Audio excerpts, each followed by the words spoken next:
Assalamualaikum warahmatullahi wabarakatuh.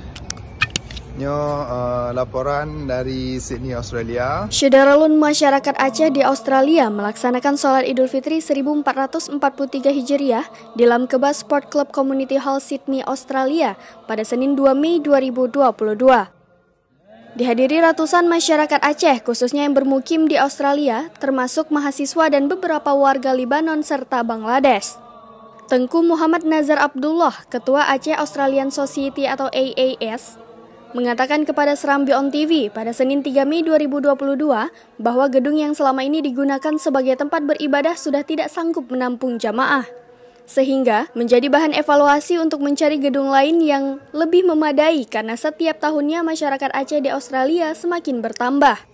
Kegiatan dimulai dengan takbir bersama pada pukul 7 pagi waktu Australia, kemudian dilanjutkan dengan sambutan Ketua Aceh Australian Society Tengku Muhammad Nazar Abdullah.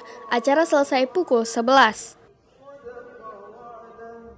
Imam dan khatib adalah Tengku Umar Khalid Murid Abu Tumin, sehingga menjadi pengobat kerinduan pada kampung halaman. Dalam kesempatan yang sama, Ketua AAS mengucapkan selamat Hari Raya Idul Fitri kepada masyarakat Aceh.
Alhamdulillah Syederalun, katanya balik medang bukan acara solat Idul Fitri masyarakat Aceh di sini Australia. Alhamdulillah berjalan dengan lancar. Alhamdulillah masyarakat itu yang medang nanti tiro dua tu yang belum dua. Alhamdulillah. Jadi bagi Syederalun Bandung yang nanti nangro, salim dari kamu, maaf lahir batin dunia dan akhirat. Minal aidin wal faizin. Taqabbalallahu minna wa minkum. Assalamualaikum warahmatullahi wabarakatuh.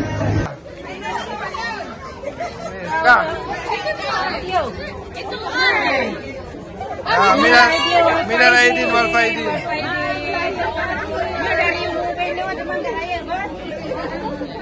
Kate.